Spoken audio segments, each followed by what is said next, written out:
नमस्कार। तमाम दर्शकों का स्वागत है आपके हर दिल अजीज कार्यक्रम बिहार बिहान लाइव में। आपके साथ मैं हूं आपकी दोस्त और होस्ट शादमा और मैं हूं प्रज्ञा सिंह। स्वागत है आपको हमारे कार्यक्रम बिहार बिहान में। दोस्तों, यह एक नई सुबह है, इसे अपने जीवन का पहला सुबह होने दें, क्योंकि कहते हैं ना कि छोटी छोटी जो बदलाव होते हैं वो बड़ी कामयाबी का एक हिस्सा होते हैं। जी हाँ, बिल्कुल प्रज्ञा, तुमने बहुत सही बात कही कि हर दिन को हमें एक नई तरह लेना चाहिए, सोचना चाहिए कि ये जो आगाज़ है, ये जो सुबह, प्यारी सी सुबह की जो शुरुआत हो चुकी है, हमें इसे सोचना चाहिए कि ये एक आने वाले दिन की नई शुरुआत है और एक कोशिश हमें करनी चाहिए अपने मंजिल को पाने के लिए, तब जाकर हम मंजिल के करीब पहुंच सकते हैं। बहुत सही बात कही तुमने। और चूँकि सुबह का आगाज़ हो चुका है, हम कार्यक्रम के माध्यम से अपने दर्शकों के समक्ष उपस्थित हो चुके हैं, तो क्यों ना अपने कार्यक्रम का आगाज़ किया जाए। तो बिल्कुल साधमा जी, अभी हमारे कार्यक्रम की शुरुआत हो चुकी है। जो हमारा कार्यक्रम की जो शुरुआत है वो हम करते हैं महापुरुषों द्वारा कहे गए अनमोल वचन से। तो चलिए देखते हैं आज का अनमोल वचन।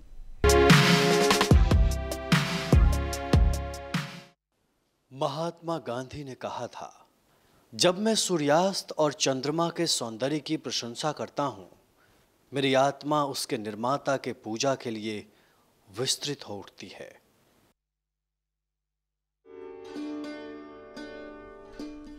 और अब बारी है आपको हमारे मेहमान से रूबरू कराने का। जी हाँ, बिल्कुल, बेशक सही कहा प्रज्ञा। और अब हम उस पल पर पहुंच चुके हैं, उस मकाम पर पहुंच चुके हैं जहां अपने दर्शकों को हम रूबरू करवाते हैं, उनसे मिलवाते हैं जो आज हमारे बीच बेहद ही ख़ास मेहमान आए हुए हैं। आपको बता दूं दर्शकों कि आज के हमारे जो मेहमान हैं, उन्होंने वायुसेना बतौर भारतीय वायुसेना से अपने करियर की उड़ान भरी थी। उसके बाद उन्होंने बैंकिंग सेक्टर का रुख किया और इतना ही नहीं, बैंक से जुड़ने के बावजूद उन्होंने हिंदी सेवा कभी नहीं छोड़ी और बहुत सारे शोध किए। उनकी कई पुस्तकें भी हैं। आपको राजभाषा गौरव पुरस्कार से भी सम्मानित किया जा चुका है। ऐसे ही कई सम्मान हैं जो उनके नाम हैं। तमाम बातों पर को हम जानेंगे अपने आज के बेहद ही खास मेहमान की ज़ुबानी। तो चलिए मिलकर स्वागत करते हैं हमारे आज के बेहद ही खास मेहमान। आपको बता दूं कि आप हैं डॉक्टर साकेत कुमार सहाय, मुख्य प्रबंधक राजभाषा पंजाब नेशनल बैंक। बहुत बहुत स्वागत है सर, बहुत बहुत स्वागत है सर हमारे कार्यक्रम बिहार बिहान में। जैसा कि हमने अपने दर्शकों को बताया कि भारतीय वायुसेना से आपने अपने करियर की शुरुआत की थी। यूँ तो बातें कई सारी हैं जो आपसे जाननी है, क्योंकि हिंदी की भी सेवा आप लगातार कर रहे हैं। कई पुस्तकें आपने लिखी हैं, कई शोध किए हैं, कई पुरस्कार आपके नाम हैं। राष्ट्रीय अंतर्राष्ट्रीय फलक पर आप भारतीय संस्कृति को लेकर जाते हैं, हमारे कल्चर को वहाँ दिखाते हैं, बहुत सारी बातें हैं। लेकिन चूँकि भारतीय वायुसेना से आपने अपने करियर की शुरुआत की, तो जानना चाहेंगे आपके ये जो करियर का जो सफ़र रहा आपका, कैसे भारतीय वायुसेना से जुड़ने के बावजूद फिर आपने रुख किया बैंकों का और हिंदी में भी आपने अपना इतनी सारी सेवाएं दी हैं। इन तमाम विषयों को जानना चाहेंगे आपसे। सबसे पहले तो मैं डीडी बिहार के दर्शकों का नमस्कार करूंगा और आप सभी को कि आपने मुझे जोड़ा इस बिहार बिहान कार्यक्रम से। जहां तक भारतीय वायुसेना से जुड़ने की बात है, तो उत्तर भारत में या न कहें कि बिहार प्रदेश में काफ़ी लोगों की रुचि मध्यम वर्गीय समाज की या ग्रामीण समाज की रुचि रहती है देश सेवा के प्रति। और भारतीय वायुसेना हो या सेना हो या नौसेना हो, नौकरी रोजगार तो एक है, लेकिन लोगों को लगता है कि हम सेना से जुड़कर देश के प्रति जागे और देश से जुड़े और देश के प्रति कुछ करें। उन्हीं जब काफ़ी कम उम्र होती है 16, 17, 18, उसी दौरान हमने एक परीक्षा पास की, बीटा जो यहाँ पे है। उसके बाद बीटा के बाद हम लोग बेलगाम में गए, वहाँ प्रशिक्षण किए और उस प्रशिक्षण के दौरान ही मैंने स्वयं महसूस किया, मेरे एक साथ एक बाला मुर्गल लड़का था हमारा इंटीमेट, तो उसको बिल्कुल हिंदी नहीं आती थी, न हिंदी आती थी न अंग्रेज़ी आती थी। और कोई भी काम पीटी हो, परेड हो, प्रशिक्षण हो, उसको कुछ न बहुत सही से कोई हिंदी अंग्रेजी के अलावा केवल तमिल आती थी। लेकिन एक क्या मैं कहूँ 10 दिनों के भीतर, 15 दिनों के भीतर वो हम लोगों से बहुत बेहतर संवाद करने लगा। तो मैंने देखा कि हिंदी की कितनी शक्ति है इस देश में। और एक हिंदी एक ऐसी भाषा है जो इस देश के हर भारतीय के मन में, दिमाग में, सबकॉन्शियस माइंड जो अंतः चेतना है उसमें विद्यमान है। और तभी से उसके पूर्व में भी, चाहे वो विद्यालय मेरे जिला स्कूल छपरा के स्तर पर हो, मैंने हमेशा हिंदी को एक गुणात्मक भाषा के रूप में, कैसे हम हिंदी को अपनी भाषा जो भारत सरकार चाहती है या हमारा देश के जो स्वाधीनता सेनानियों ने जो सोचा, कैसे हिंदी जन भाषा बनी है, तो उसकी जो शक्ति है उसको मैं रेखांकित करने के लिए वायुसेना में भी बहुत कुछ प्रयास किया। और एक नौकरी था, लेकिन उसका बेहतर माहौल से मेरे व्यक्तित्व निर्माण का बहुत बड़ा बल मिला। क्या जी बात सर, है, कह जी सकते सर। हैं कि देश सेवा की जज्बा के साथ आप भारतीय वायुसेना से जुड़े, लेकिन ये देश प्रेम हमारे कल्चर के लिए भी उतना ही बखूबी आपके अंदर बना रहा। हिंदी के महत्व को आपने समझा और कह सकते हैं कि आज़ादी से लेकर अब तक हिंदी का बहुत बड़ा महत्व है, बहुत बड़ा रोल है हम सब के जीवन में। और ख़ासकर अगर बात करें आज़ादी की, तो उस वक्त भी हिंदी का बहुत बड़ा महत्व पड़ा था आम लोगों को जागरूक करने में। तो सर, आप जैसा कि आपने बोला कि आपने एयरफोर्स में भी काम किया है, वो कह सकते हैं कि हिंदी की पकड़ आप में इतनी अच्छी है और आपने एयरफोर्स पे भी काम किया है। ये जो जर्नी रही है आपकी, जैसा कि आपने बैंक में भी गए, तो हम किस तरीके से जो हिंदी को है, हमारी भारतीय संस्कृति को, उसके आगे बढ़ा के लेके जा सकते हैं? क्योंकि ऐसा कहते हैं ना, आज का जो समाज है, आज हम लोग वेस्टर्न कल्चर की तरफ चले जा रहे हैं, तो आप इसे किस तरीके से देखते हैं? कैसे हम इसको आगे बढ़ा के लेके जा सकते हैं? देखिए, संस्कृति को आगे व्यक्ति और समाज का और राष्ट्र का विस्तार है संस्कृति जी। क्योंकि दुनिया सभ्यताएं मिट जाती हैं, लेकिन संस्कृतियां रह जाती हैं। और संस्कृति आपके भाव, आपके रंग रूप की बात नहीं है। हमारे जो विचार हैं, हमारे जो रहन सहन है, हमारी जो जीवन शैली है, उसका विस्तार ही संस्कृति है। जब हम जैसे मैं यहाँ बैठा हूँ, तो मेरे से बात करने से दर्शकों को, आप सभी को, मेरे भीतर जो छिपे हुए गुण हैं, मैं जिस प्रदेश का से संबंध रखता हूँ, जिस क्षेत्र से संबंध करता हूँ, जिस भाषा से मेरा भावना है, जिस संगठन से मैं जुड़ा हूँ, उसकी भी छवि का विस्तार होता है।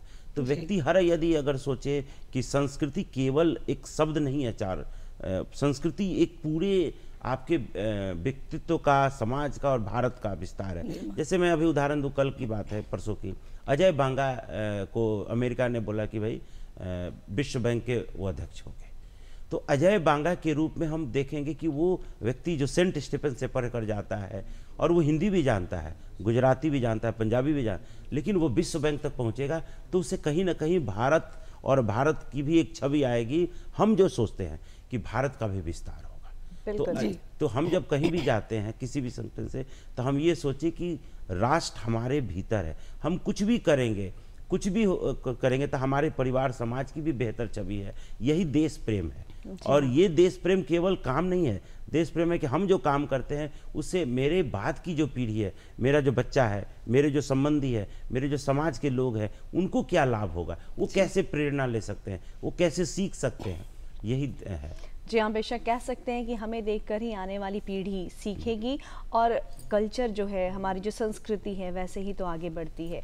हमें देखकर ही तो नौजवान पीढ़ी सीखेगी। ये बहुत खूबसूरत बात आपने कही कि जब कोई इंसान कहीं पर जाता है तो वो प्रतिनिधि खुद का नहीं होता है, वो पूरे राष्ट्र का प्रतिनिधि होता है, पूरे समाज का प्रतिनिधि होता है। बहुत ही खूबसूरत बात। यहाँ पर जानना चाहेंगे, चूँकि आप मुख्य प्रबंधक हैं राजभाषा पंजाब नेशनल बैंक, तो जब बैंकों की बात आती है तो कहीं ना कहीं हमारे जहन में होता है कि वहाँ पर भले ही लिखा रहता है कि हिंदी का प्रयोग करें, लेकिन ज़्यादातर लोग जो हैं वो इंग्लिश का प्रयोग करते हैं। तो ऐसे में आम लोग जो हैं उन्हें हिंदी के लिए कैसे प्रेरित कर सकते हैं कि जगह चाहे जो भी हो, आप राजभाषा हिंदी का प्रयोग करें? देखिए, पंजाब नेशनल बैंक जो मेरा अभी संगठन है, पंजाब नेशनल बैंक का जन्म ही लाला लाजपत राय जी ने स्वदेशी और स्वभाषा के वो बहुत बड़े समर्थक थे। और जो भी भारत में बैंकों का जन्म हुआ, लाला उस समय स्वदेशी के तहत, चाहे पंजाब नेशनल बैंक हो या सेंट्रल बैंक ऑफ इंडिया हो, कई बैंक हुए, तो पंजाब नेशनल बैंक उसमें हमेशा अग्रणी रहा भाषा के और संस्कृति के प्रति, और ग्राहकों के प्रति भी इसकी हमेशा प्रतिबद्धता रही है।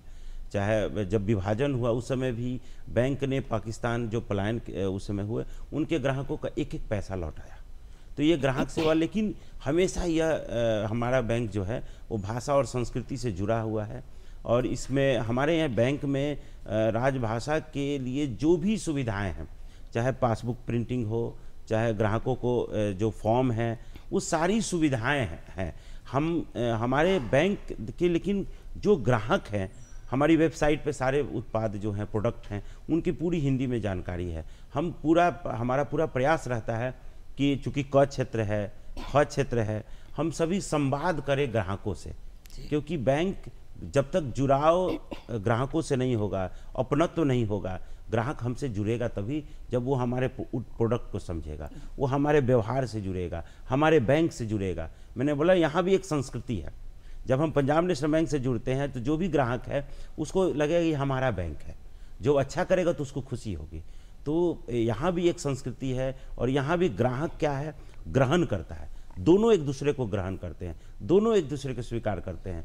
तो यहाँ पे भाषा बहुत बड़ी रखती है, क्योंकि भाषा से ही संवाद और समझ आता है, और जब संवाद और समझ आएगा तो जुड़ाव होगा, लगाव बढ़ेगा। यही कारण है कि कई ऐसे हमारे ग्राहक हैं जो 100 साल 70 साल से, उनकी पीढ़ियाँ हमारे से जुड़ी हुई हैं, लेकिन जब उनको कुछ होता है तो लगता है कि बैंक हमारा आगे जा रहा है। वो बैंक केवल एक ग्राहक का नहीं रहता है, वो केवल जो हमारे जिनको वेतन मिलता है उनके लिए नहीं, वो पूरे उससे जो जुड़े हुए लोग हैं उनके लिए बैंक होता है। और हमारे बैंक में सभी सुविधाएं उपलब्ध है। आप कभी आइए, स्वागत है। जी बिल्कुल। सर, आपने बोला कि जो बैंक का काम है वो लेन देन से कहीं ज़्यादा है, बहुत तरह का काम होता है, और ग्रामीण क्षेत्र, खासकर जो ग्रामीण क्षेत्र के लोग हैं उनको सुविधा होती है, क्योंकि हिंदी में भी उतनी ही बैंक आगे बढ़ करके काम कर रहा है। मैं आपसे ये जानना चाहूँगी सर कि जो भारत सरकार है वो हर एक ऑर्गेनाइजेशन में राजभाषा का कुछ पोस्ट जो होते हैं वो रखती है, और उसके कुछ दायित्व होते हैं समाज के प्रति, हमारे राष्ट्र के प्रति। तो उस दायित्व के बारे में हमको जानना चाहेंगे कि जो भारत सरकार है उनका क्या मूल आधार क्या है, मूल जो कारण है राजभाषा का पोस्ट देने के लिए, वो क्या है सर? देखिए, संघ की राजभाषा नीति के तहत संघ की जो राजभाषा है वो हिंदी है जी। वर्ष 1950 में हिंदी को राजभाषा घोषित किया गया था भारत के संविधान ने। 26 जनवरी 1950 को हमारा देश गणतंत्र घोषित हुआ, और उसके पहले ही संविधान सभा में काफ़ी बहस विमर्श के बाद हिंदी को राजभाषा सर्वसम्मति से उत्तर दक्षिण पूर्व पश्चिम सभी के लोगों ने स्वीकार किया था सर्वसम्मति से। और इसी के लिए जब राजभाषा और राष्ट्रभाषा में कोई बहुत बड़ा अंतर नहीं है, राजभाषा बाद में जो भी कारण रहे हों, लेकिन राजभाषा विभाग का गठन का जो मूल उद्देश्य है कि सब जगह हिंदी लागू हो, हिंदी को लोग अपनाएं। लेकिन संघ की राजभाषा नीति प्रेरणा और प्रोत्साहन की है, सद्भाव की है। भाषा प्रेरणा, प्रोत्साहन और सद्भाव से ही आगे बढ़ती है। हम यदि आपको बोलेंगे कि आप मुझे हिंदी में बात कीजिए, तो हो सकता है हिंदी में ही बात करेंगे, लेकिन जब वो बोलेंगे तो आपको लगेगा कि लगता है कुछ और तरीके से मुझे बोला जा रहा है, क्योंकि एक व्यक्ति का मनोविज्ञान होता है। भाषा कहीं ना कहीं मनोविज्ञान को भी प्रभावित करती है। यही कारण है कि चाहे आप स्वाधीनता आंदोलन का, जैसे मैडम ने बात किया, तो स्वाधीनता आंदोलन में 1857 इतिहास में ऐसा है कि 1857 की जो क्रांति है उसमें असफलता में कहीं ना कहीं का है कि जो भी हमारे स्वाधीनता सेनानी रहे, चाहे तात्या टोपे हो, चाहे बाबू वीर कुंवर सिंह हो, चाहे रानी झांसी हो, उनमें आपस में, दक्षिण में रानी चन्नम्मा, उनमें आपस में एक समन्वय का अभाव था, एक सूत्र भाषा के कारण। तो वो आज़ाद जो हमारा पहला स्वाधीनता संग्राम था, वीर सावरकर ने भी उसको अपनी पुस्तक में लिखा, तो वो पहला स्वाधीनता संग्राम की असफलता का एक बहुत बड़ा कारण था कि भाषा की एक कमी थी जोड़ने वाले की। धीरे धीरे जब महात्मा गांधी आए दक्षिण अफ्रीका से, तो दक्षिण अफ्रीका में भी उन्होंने यह महसूस किया कि वहाँ भी गुजरात के लोग थे, तमिलनाडु के लोग थे, आंध्र प्रदेश के लोग थे, उत्तर प्रदेश बिहार से भी लोग थे, लेकिन उन सबको जोड़ने वाली भाषा हिंदी थी। जी बिल्कुल। जब गांधी जी वहाँ अपने लोगों को पढ़ाते थे या कानून के जो खुद वो लॉ की प्रैक्टिस करते थे, तो वहाँ भी उन्होंने लोगों से महसूस किया भारतीयों को जोड़ने वाली एकमात्र भाषा हिंदी हो सकती है। और गांधी जी की तो पहली कर्मभूमि हमारा बिहार प्रदेश रहा है। जब राजकुमार शुक्ल, मौलाना मजरूल हक या हमारे डॉक्टर राजेंद्र प्रसाद ने जब उनको आमंत्रित किया चंपारण में, तो उसमें भी उन्होंने देखा कि हिंदी ही बिहार में भी सबसे जुड़ने की भाषा है, और गांधी जी ने हिंदी को बहुत ज़्यादा बढ़ाया। और जो राजभाषा बनी उसमें भी महात्मा गांधी हो, डॉक्टर राजेंद्र प्रसाद हो, राजगोपालाचारी हो, चाहे सुब्रमण्यम भारती हो, हमारे जितने भी महान नेता हैं, लाला लाजपत राय हों, गोपाल कृष्ण गोखले हों, इन सभी का बहुत बड़ा योगदान रहा हिंदी को आगे बढ़ाने में। बाबा अम्बेडकर जी हों, तो वैसे ही तो जैसे यानी कह सकते हैं कि हिंदी चाहे वो आज़ादी का वक्त रहा हो, उसके बाद का वक्त रहा हो, हमारे देश को जोड़ने का काम करती है हिंदी। और उस वक्त भी जो महात्मा गांधी, हमारे राष्ट्रपिता महात्मा गांधी हैं, उनका जो विज़न था कि देश को जोड़ने वाली जो भाषा है वो केवल हिंदी ही है। तो हिंदी की वर्तमान स्थिति की बात यहाँ पर मैं करना चाहूँगी, चूँकि आप एक राइटर हैं, आप एक साहित्यकार हैं, तो कह सकते हैं कि हर वक्त, हर ज़माने में, हर युग में साहित्यकारों के कंधे पर एक बहुत बड़ी जिम्मेदारी होती है कि वो हमारी भाषा को, हमारी संस्कृति को आगे ले जाने का काम करते हैं। और ये काम आप भी बखूबी अंजाम दे रहे हैं। आपने भी कई शोध किए हैं, कई किताबें लिखी हैं। लेकिन अगर वर्तमान की बात करूं तो हिंदी और युवा पीढ़ी, इन दोनों चीज़ों को आप कैसे देखते हैं? देखिए, भाषा का जो या साहित्यकार का काम, जैसे मैं मानता हूँ कि भाषा की सेवा कोई नहीं कर सकता है। जैसे माँ की हम सेवा नहीं कर सकते हैं। माँ हमें केवल 9 महीने नहीं रखती है, पूरी जिंदगी हमें एक संस्कार देती है। पिता को बोला जाता है आत्मा से जन्मा, और माँ को बोलता जाता है कि पिता केवल आपको सुरक्षा, सतर्कता और आपको एक नागरिक बनाने में अप्रत्यक्ष रूप से, पिता की भूमिका कभी दिखती नहीं है, लेकिन पिता नश्वर है वैसे नहीं, लेकिन माँ की जो भूमिका है संस्कारों के निर्माण में है। तो भाषा भी आपके भीतर एक संस्कार और संस्कृति अपने आप रचती जाती है। तो साहित्यकार का केवल काम रचनाओं के माध्यम से नहीं है। साहित्यकार, जैसे कोई आईआईटी का, मेरा व्यक्तिगत रूप से मत है कि कोई आईआईटी का जो इंजीनियर है वो जब विदेशों में जाता है तो जब तक हिंदी तब आगे बढ़ेगी, जो वो चाहे हिंदी मीडियम का विद्यार्थी हो या अंग्रेजी मीडियम का, वो जो तकनीक का विकास करता है, वो कोई टेक्नोलॉजी में सोचता है, जब तक वो हिंदी में नहीं लाएगा उसको, वो हिंदी में शोध पत्र प्रस्तुत नहीं करेगा, केवल साहित्य जो कला से हिंदी आगे नहीं बढ़ेगी। और युवा पीढ़ी को यह समझने की ज़रूरत है कि वो चाहे कोई भी एनआईटी हो, आईआईटी हो या जो भी हमारे विदेश में, वो हिंदी में सोचें, हिंदी में लिखें और हिंदी में रिसर्च पर लाएं, शोध पत्र लाएं। और बैंकिंग में, जैसे मैं बैंक में ज्वाइन किया 2009 में, तो मैंने देखा कि कई सेमिनार, संगोष्ठियाँ होती थी, लेकिन ज़्यादातर अंग्रेजी आधारित थी। हमारे यहाँ कृषि बैंकिंग महाविद्यालय है, रिजर्व बैंक का पुणे में, बहुत शीर्ष संस्थान है। तो वहाँ पे हिंदी को बढ़ावा देने के लिए वो लोग समय समय पर बैंकिंग विषयों पर कराते थे सेमिनार। तो मेरे मन में आया कि मैं भी हिंदी में लिखूं, लेकिन मैं तो हिंदी का शुरू से हिंदी और इतिहास से जुड़ा, बैंकिंग पे कैसे लिखूं। लेकिन मैंने स्वयं अध्ययन करना शुरू किया और मैंने लिखा, और मेरे काफ़ी लेख आए बैंकिंग पर और प्रतिष्ठित जर्नलों में छपे, और लोगों ने उसको बहुत सराहा। तो साहित्य केवल कहानी कविता से इतर है। साहित्य, जैसे महावीर प्रसाद द्विवेदी ने कहा कि साहित्य का काम है समाज का हित करना, और समाज का हित कला में भी है, विज्ञान में भी है, संस्कृति में भी है, जागरूकता में भी है, सतर्कता में भी है। तो साहित्य के रूप को, इसीलिए यही कारण है कि संस्कृत को जब हम बोलते हैं तो संस्कृत साहित्य भारत की क्यों समृद्ध है, क्योंकि उसमें हर चीज पे लिखा गया है। चाहे आप ज्योतिष की बात करें, चाहे विज्ञान की बात करें, चाहे संस्कृति की बात करें, हर चीज संस्कृत में है। लेकिन हमने क्या हुआ, हमने संस्कृत को उस तरीके से नहीं सोचा और हिंदी को भी केवल संपर्क और संवाद तक लाया। भारत सरकार जो राजभाषा, जैसा आप पूछ रही थी पहले प्रश्न में, तो हमारे बैंक में भी राजभाषा का विभाग का यही गठन हुआ है कि बैंकिंग में हिंदी आए, बैंक हिंदी में काम करे, ग्राहक हिंदी में काम करें, ग्राहक हिंदी से जुड़े। और ये अभी आप प्रधानमंत्री नरेंद्र मोदी की मैं नेतृत्व का उदाहरण देता हूँ। जी हाँ, बिल्कुल, बेशक इस बारे में जहाँ भी जाते हैं, जिस मंच से जाते हैं, विश्व आर्थिक मंच हो चाहे वो कोई भी मंच हो, वहाँ पे हिंदी में अपनी बात रखते हैं। हिंदी में रखने का मतलब वो ये प्रधानमंत्री, मैं पूर्व प्रधानमंत्री नरसिम्हा राव जी का उदाहरण दूंगा। अटल बिहारी वाजपेयी हिंदी से प्रेम करते थे, लेकिन वो दक्षिण भारत के होके, आंध्र प्रदेश से होके, तेलुगु भाषी होके वो अपनी बात संयुक्त राष्ट्र संघ से भारत के प्रधानमंत्री के रूप में हिंदी में रखते हैं। यह उनकी हिंदी प्रेम है, भारत से प्रेम है, भारत और भारतीयता को विश्व मंच पर उद्घाटित करते हैं। और संघ की जो राजभाषा नीति है वो इसी रूप में देखती है। हमारे यहाँ एक अनुच्छेद है 351, वो बताता है कि संघ की हिंदी हमारी ऐसी बने जिसमें भारत के सभी व्यक्ति उससे प्रेम करें। उसमें मूलतः संस्कृत से और गौणतः अन्य भारतीय भाषाओं के शब्द हैं। जैसे आप देखिए बिहार बिहान है, बिहार संस्कृत का शब्द हो सकता है, पाली का शब्द हो सकता है, प्राकृत का शब्द हो सकता है। बिहार की उत्पत्ति मैं यहाँ पे इस साक्षात्कार के माध्यम से नहीं, लेकिन बिहान जब शब्द है वो हमारी लोक भाषाओं का शब्द है, लोक संस्कृति का शब्द है। तो ये चीज, इस चीज के प्रति भी हमारा संविधान निर्माता काफ़ी सतर्क थे, इसीलिए उन्हें भाषाओं के लिए बहुत बड़ा उपबंध रखे। 8वीं अनुसूची रखा, संघ की राजभाषा नीति का अनुच्छेद 343 का प्रावधान किया, 351 का प्रावधान किया, 345 का किया, 348 का किया। जो संघ के जो हमारे न्यायालय हैं उनकी भाषा क्या हो, जो राज्य 345 है, राज्य कैसे अपनी भाषा में काम करें। तो अंग्रेजी के संबंध में कोई प्रावधान नहीं है, हिंदी और भारतीय भाषाओं के संबंध में प्रावधान जी है। बिल्कुल सर।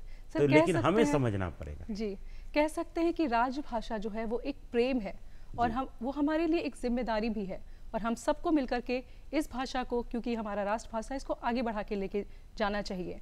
तो सर इसी जैसे आप विश्व हिंदी सम्मेलन हुआ था जी, उसमें आप इनवाइटेड थे जी, जो कि इतना बड़ा विश्व में इस तरीके का सम्मेलन होता है। जो साहित्यकार की, जो साधमा जी आपने बात कही थी कि साहित्यकारों का एक लॉबी है जो हिंदी को लेके आगे जा रहा है पूरे विश्व में। ऐसा नहीं है कि इस पे काम नहीं हो रहा है, लोग अभी भी काम कर रहे हैं और इस पे अपने जो इनका एक ऑर्गेनाइजेशन है जो अपने अपने तरीके से काम कर रहे हैं। इसमें आप इनवाइटेड थे सर, इसके बारे में कुछ बताना चाहेंगे? किस तरीके का आपका एक्सपीरियंस रहा, किस तरीके से बहुत कुछ जानने को मिला? इस सम्मेलन में मैं कुछ कारण से नहीं जा सका था। तो लेकिन मेरा आलेख स्वीकृत हुआ था और वहाँ एक गवेषणा पत्रिका है हिंदी, उसमें भी मैं भाषा और संस्कृति का अंतर संबंध लिखा था लेख, उसका विमोचन हमारे माननीय विदेश मंत्री जयशंकर जी ने किया था। और जैसे कि ये सम्मेलन की जो पृष्ठभूमि 1975 में इंदिरा गांधी जी के द्वारा रखी गई थी, तो यह सम्मेलन के पहले जो भारत के बाहर भारतवंशी थे या विश्व मंच पे जो भारत के लोग बाहर थे, वो सोचते थे कि भारत की भाषा हिंदी नहीं है, अंग्रेजी है। तो विश्व हिंदी सम्मेलन की परिकल्पना इंदिरा गांधी जी ने रखी उस समय, और उसमें हमारे काफ़ी हिंदी के वर्धा में जो महात्मा गांधी अंतर्राष्ट्रीय हिंदी विश्वविद्यालय वहाँ पे गठित है आज, तो हिंदी से वर्धा का बहुत बड़ा महात्मा गांधी जी का भी जुड़ाव रहा। महादेवी वर्मा जैसे उस समय हिंदी के लिए, तो उस समय यह बात रखी गई कि हिंदी विश्व हिंदी सम्मेलन में हिंदी विश्व मंच पे प्रतिष्ठित हो, संयुक्त राष्ट्र संघ की भाषा बने। और इस बार के सम्मेलन का जो केंद्रीय विषय था कि हिंदी पारंपरिक ज्ञान से कृत्रिम मेधा तक। तो कृत्रिम मेधा माने आर्टिफिशियल इंटेलिजेंस, आप देखिए चैटबॉट आ गया। आप देखिए कि बैंकों में आप जाइए, हमारे बैंक का भी PNB 1 पे आप आर्टिफिशियल इंटेलिजेंस से काफ़ी कुछ कर सकती हैं। जो हमारा पीहू ऐप है, चैटबॉट है, कई बैंकों के कई सारे ऐप हैं।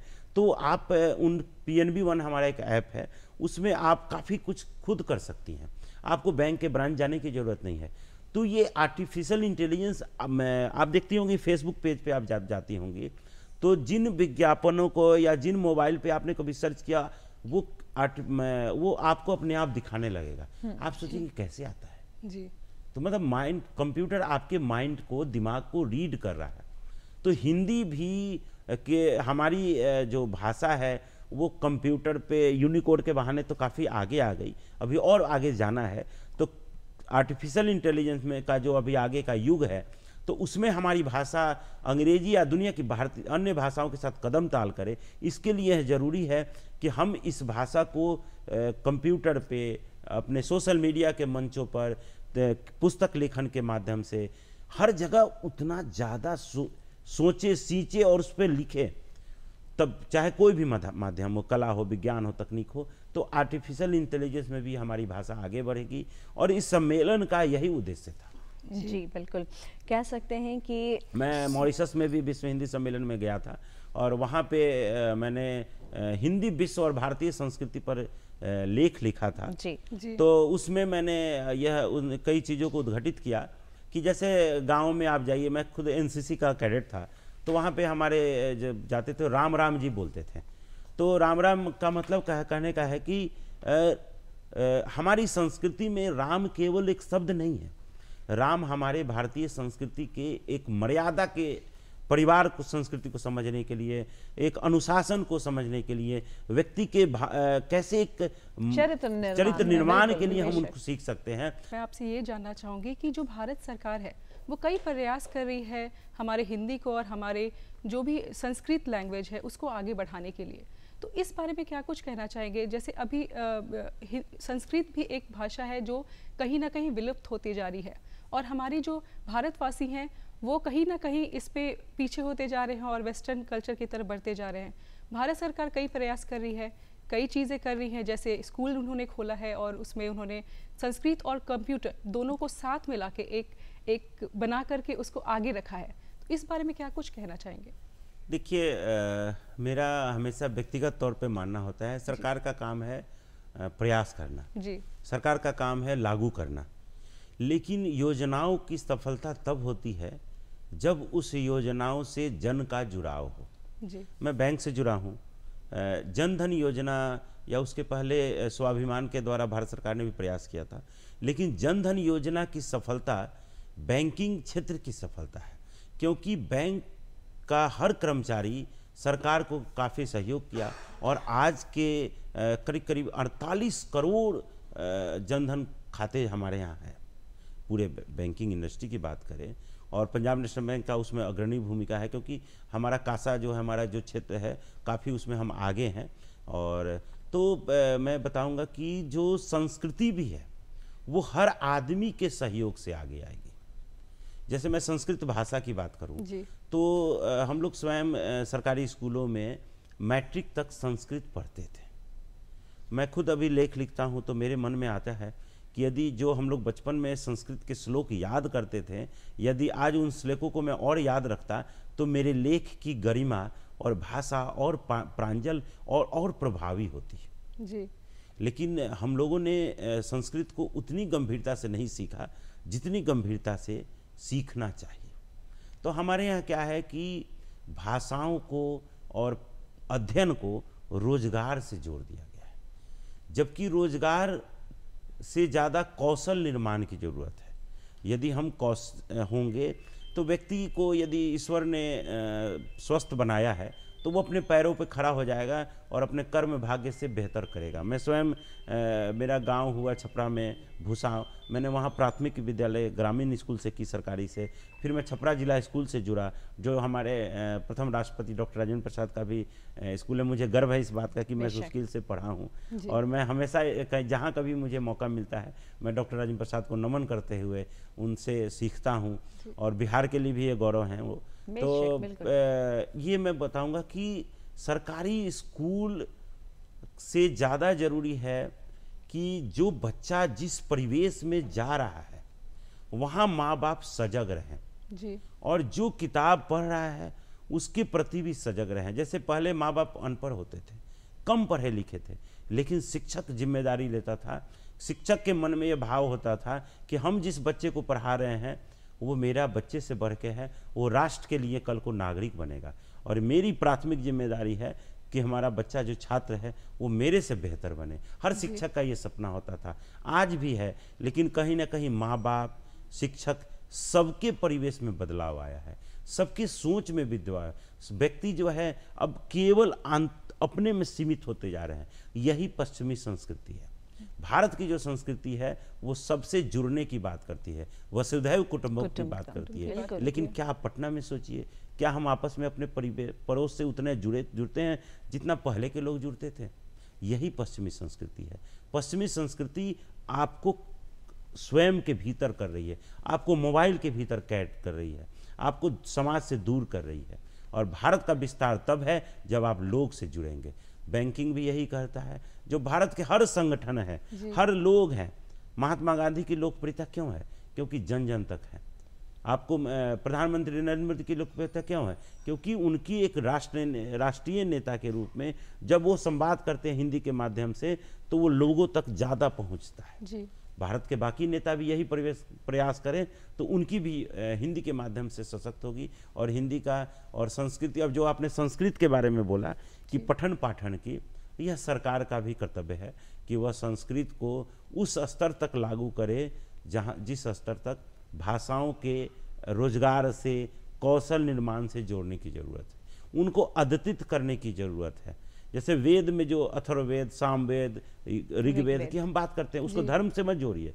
जैसे अब कोरोना आया तो आपने देखा कि तुलसी की महत्व बढ़ गया, बिल्कुल। लेकिन हम केवल आंगन में तुलसी रोपते थे और उनको प्रणाम करते थे, पूजते थे। मतलब हमारे जो ऋषि मुनि थे उनको पता था कि तुलसी को इसलिए पूजा जाए, उसके लिए रक्षा की जाए क्योंकि उनका महत्व है। हल्दी का इसलिए मसालों में महत्व है क्योंकि हल्दी से काफ़ी गुण है। जो भी कोरोना काल में दुनिया को सिखाया गया, इसीलिए ब्राज़ील के राष्ट्रपति ने जब भारत के ने उनको दवाओं का पैरासीटामोल सौंपा था तो ब्राज़ील के राष्ट्रपति ने ट्विटर पर एक संदेश दिया था हिंदी में, और हनुमान जी को संजीवनी बूटी ले जाते हुए भारत के प्रति आभार प्रकट किया था। तो वो भारत के संस्कृति के प्रति और भारत के लोग के प्रति संजीवनी बूटी के लोग विदेशों में लोग जानते हैं, लेकिन हम खुद नहीं जानते हैं। तो यहाँ भी भाषा की ज़रूरत है और अंग्रेजी से यह संभव नहीं है। यह काम भारतीय भाषाओं से संभव है। इसलिए भारत के हर व्यक्ति को देवनागरी लिपि जरूर सीखना चाहिए और संभव हो तो दक्षिण के भाषाओं को भी सीखे। मैं बंगाल में था तो मुझे बैंक के कामों से जब जाना पड़ता था फील्ड में कभी, तो मैंने बांग्ला सीख ली थी। जब मेरी पुणे पोस्टिंग हुई तो मैंने मराठी भी थोड़ी बहुत सीख ली थी। मैं बांग्ला के लिपि से भी पढ़ सकता था। अभी थोड़ी बहुत जैसे संस्कृत के साथ क्या हुआ, हम प्रयोग से दूर हो गए तो हम उससे अपरिचित होते जा रहे हैं।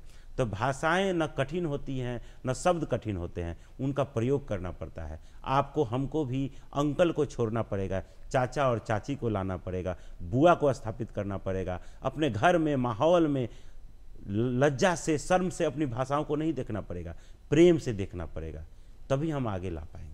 और इसमें कहीं ना कहीं एक अहम जो भूमिका मुझे लगता है कि अभिभावकों की भी है, क्योंकि जब हम बाल अवस्था में ही अगर बच्चों के मन में डाल देते हैं कि नहीं हमारी राजभाषा हिंदी है या हमारी जो भी क्षेत्रीय भाषा है उससे तुम प्रेम करो, उसे तुम बोलो, तब जाकर कहीं ना कहीं भाषा में जो हम परिवर्तन चाहते हैं कि आम जन उससे जुड़े, आम लोग उसे बोलें, तब जाकर ये संवाद और ये जो व्यावहारिकता है वो मेरे ख्याल से संभव हो पाएगा।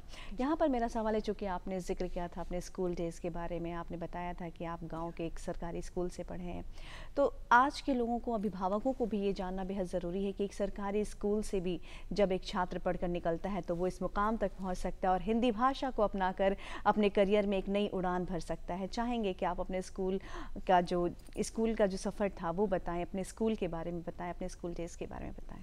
देखिए, हम लोग जिस समय में करते थे बिहार में पढ़ाई, तो उस समय सरकारी स्कूल से प्राइमरी तक, जो प्राथमिक कक्षा तक, उस समय भले लोग निजी स्कूलों में पढ़ते थे, लेकिन उसके बाद बहुत काफ़ी जो अभिभावक थे, ज़्यादातर चूँकि उस तरीके से सरकारी स्कूल नहीं थे, तो प्राइवेट स्कूल उस तरीके से नहीं खुले थे जितने माध्यम में सरकारी स्कूल थे, तो हर अभिभावक सरकारी में भेजता था। लेकिन मेरा चयन जिला स्कूल छपरा में हुआ।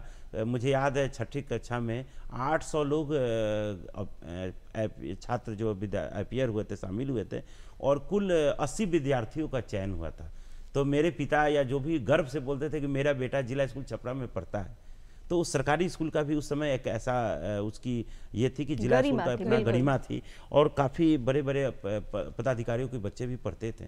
और जिला स्कूल में मैंने एक महसूस किया कि हमारे यहाँ काफ़ी बंगाली शिक्षक भी थे।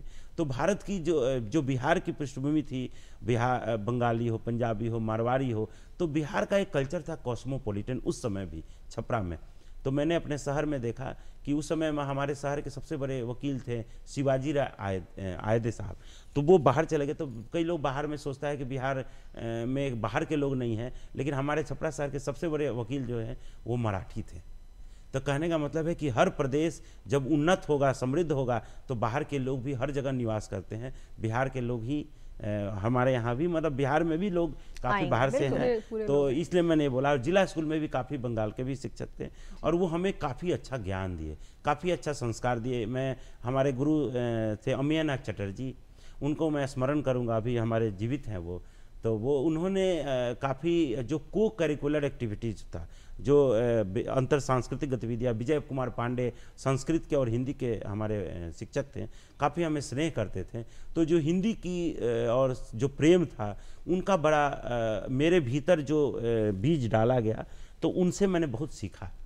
मुझे याद है आज भी कि उन्होंने एक पिता पर पत्र लिखते हुए हम लोगों को सारे 7वीं कक्षा में सिखाया था कि कैसे अपने पिता को पत्र लिखना है, और हम लोगों को बोला कि याद करके आना है, जो याद नहीं करेगा उसको छड़ी करे खाएंगे, और जो डेस्क पे खड़े होकर। तो मुझे आज भी याद है, और वो आज भी वो मुझे वो पत्र याद है, अभ्यर्चनीय पिताजी चरण रेणु स्पर्श।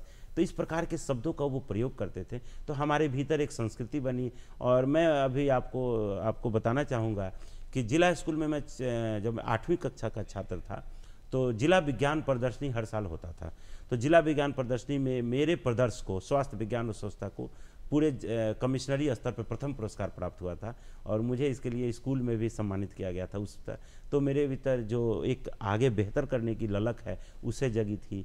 एक स्पोर्ट्स क्विज हुआ था जी। उस समय दीपक प्रसाद जी छपरा के एसडीओ थे, जो अभी पुल निगम के हैं। तो मुझे याद है वो उन्होंने मुझे सम्मानित किया था उस समय। तो पूरे कमिश्नरी पर मैं स्पोर्ट्स क्विज था, और हिंदी की जो मैं बात कर रहा हूँ, तो स्पोर्ट्स क्विज में मुझे लगा कि ये तो खेल है, कैसे मैं खबरें जुटाऊं। और उस समय अखबारों में खेल के लिए अलग से पेज नहीं होता था।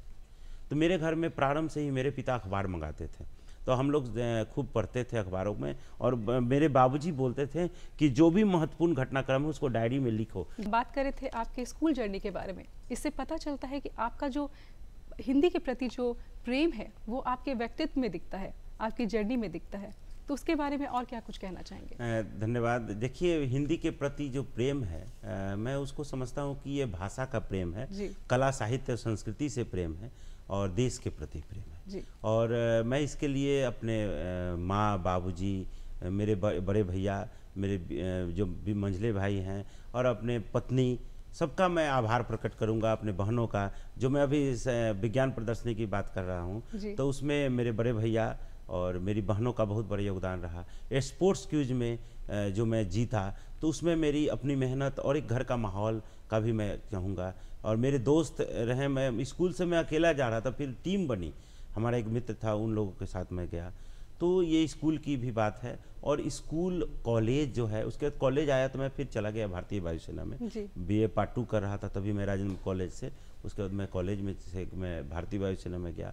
तो भारतीय वायुसेना के परिवार के साथ साथ भारतीय वायुसेना, अपने EOBC oriental bank of commerce, जो अभी वर्तमान में मेरा पंजाब नेशनल बैंक है, मैं अपने संगठन से जुड़े जो भी हमारे कार्मिक हैं, हमारे मित्रगण हैं, मैं सभी के प्रति, जो हमारे बॉस रहे हैं, हमारे जो चाहे हमारे पुराने रीजनल हेड, सबका मैं आभार प्रकट करूंगा।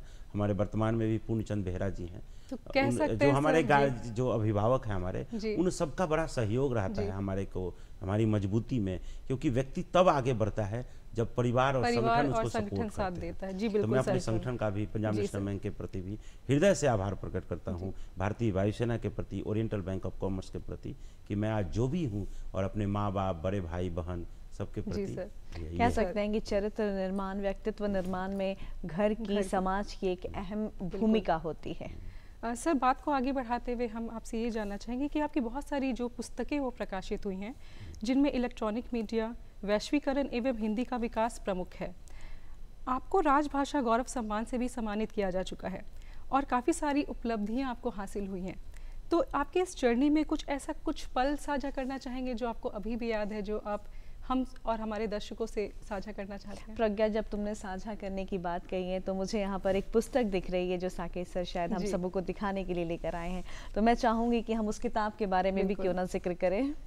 दर्शकों को यदि है तो ये मेरी किताब है, इसको दिल्ली इलेक्ट्रॉनिक मीडिया, भाषिक संस्कार एवं संस्कृति। क्या कुछ कहना चाहा है आपने अपनी इस पुस्तक के माध्यम से, ये भी जानना चाहेंगे। और चूंकि इलेक्ट्रॉनिक मीडिया आज इसी का ज़माना है, और संस्कार जो संस्कृति है उसे सहेजने का काम कहीं ना कहीं हमारी मीडिया जो है वो करती है जी। तो मैं चाहूँगी कि एक बार आप हमारे दर्शकों को दिखाएं इलेक्ट्रॉनिक मीडिया, भाषिक संस्कार एवं संस्कृति, जो पुस्तक है आपने लिखी है। तो जानना चाहेंगे कि क्या कुछ कहना चाहा है आपने इसके माध्यम से। ये मेरी पहली कृति है, और पहला कृति जो है अपने पहले बच्चे के समान या माँ बाप के समान बहुत प्रेम होता है।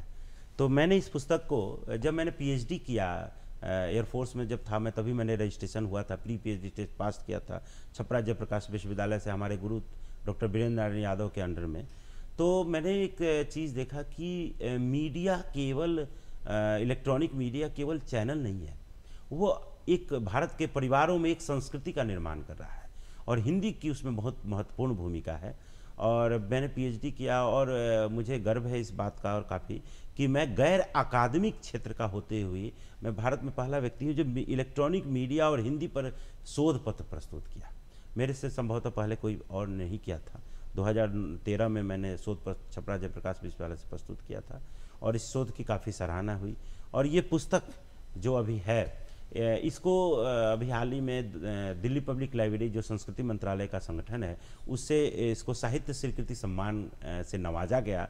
और इस पुस्तक के तहत मैंने ये बताई है बात कि मीडिया चैनल भी सकारात्मक और नकारात्मक रूप से हमें बहुत प्रभावित करते हैं। और हिंदी जैसे स्वाधीनता आंदोलन ने हिंदी को राष्ट्रभाषा बनाया, वैसे ही मीडिया चैनलों ने हिंदी को तकनीक की भाषा, ज्ञान की भाषा, अर्थ की भाषा, बाजार की भाषा के रूप में स्थापित किया, विज्ञापन की भाषा के रूप में स्थापित किया। और इस पुस्तक में जैसे भाषिक संस्कार कहने का मतलब है कि हिंदी केवल भारत में एक भाषा नहीं है, वो संस्कार का भी निर्माण करता है, राष्ट्रीय संस्कार की रचना रखती है। जैसे मैं आपको उदाहरण दूंगा कि हमारे यहाँ टीवी सीरियल आते हैं कई, तो उस टीवी सीरियल गुजरात में भी देखे जाते हैं, तमिलनाडु में भी देखे जाते हैं, लेकिन उनकी उसको प्रसारित कौन करता है? मीडिया चैनल, इलेक्ट्रॉनिक माध्यमों से आता है, लेकिन उनकी ज़्यादातर की भाषा हिंदी होती है। तो किस प्रकार जाने अनजाने मीडिया और भाषा के अंतर संबंध से एक भारतीय संस्कृति का निर्माण हो रहा है हमारे चैनल से। जैसे आप सुरभि का मैं उदाहरण, जो पहले आता था परख, जी हाँ बिल्कुल कह सकते हैं कि मैं दूरदर्शन के मंच पे बैठा हूँ, तो दूरदर्शन के का तो मैं हृदय से आभार करूँगा कि आज हिंदी के जो सशक्त संस्कृति है उसमें दूरदर्शन की बहुत बड़ी भूमिका है। आज भी जो दूरदर्शन की भाषा है उससे आप भाषा नागरिकों को इससे सीख सकता है। जो आपने स्वस्थ संस्कार और की भाषा का निर्माण रखा है उसके मैंने दूरदर्शन को मैं नमन करता हूँ। भारत सरकार के भी धन्यवाद करता हूँ कि तमाम बाजार के बाद भी आपने इस चीज को प्रसार भारती ने सुरक्षित रखा है। जी हाँ बिल्कुल, तो हम कल भी कृत संकल्पित थे कि अपने संस्कार को, अपनी संस्कृति को आगे ले जाएंगे और आने वाले कई सालों तक हमेशा हम इसके लिए हमेशा संकल्पित रहेंगे कि हमारी जो भाषा है, हमारी जो संस्कृति है वो यूं ही आगे बढ़ती रहे, वो फरोग होती रहे। बहुत आपका यहाँ पर आभार व्यक्त करना चाहेंगे, तहे दिल से शुक्रिया अदा करना चाहेंगे कि आज आपने अपना वक्त निकाला और इतनी सारी बातें आपने हमारे साथ साझा की। तहे दिल से आपका शुक्रिया, बहुत बहुत शुक्रिया। नमस्कार सर, थैंक यू। सत्यम शिवम सुंदरम आपका है, आगे भी ये बना रहे क्योंकि शिव ही कल्याण है और हमारी भाषा संस्कृति सबका कल्याण करे, हिंदी सबको जोड़ के रखे। मैं आप सभी का पंजाब नेशनल बैंक की ओर से अपने परिवारजन को मैं आभार प्रकट करता हूँ। बहुत बहुत शुक्रिया सर। तो दर्शकों, ये थे हमारे आज के बेहद खास मेहमान जिनसे हमने बहुत सारी बातें की, बहुत कुछ जाना, हिंदी के विषय में बातें की। तो आज आप तमाम दर्शकों से भी कहना चाहूँगी कि आप भी केवल संवाद तक हिंदी को ना रखें, बल्कि अपने आम भाषा को अपने जीवन में उतारने की, ढालने की कोशिश करें, उसे व्यावहारिकता में लाएं। तो चलिए, आज का अंक हमारा ये आपको कैसा लगा, ये अपने आपके जो विचार हैं, आपके जो फीडबैक हैं वो हम तक ज़रूर पहुंचाएं। उसके लिए नोट करें हमारा पता है कार्यक्रम बिहार, निदेशक दूरदर्शन केंद्र, फ्रेजर रोड, पटना 8,01,000। हमारा ईमेल एड्रेस है director.ttk patna@gmail.com।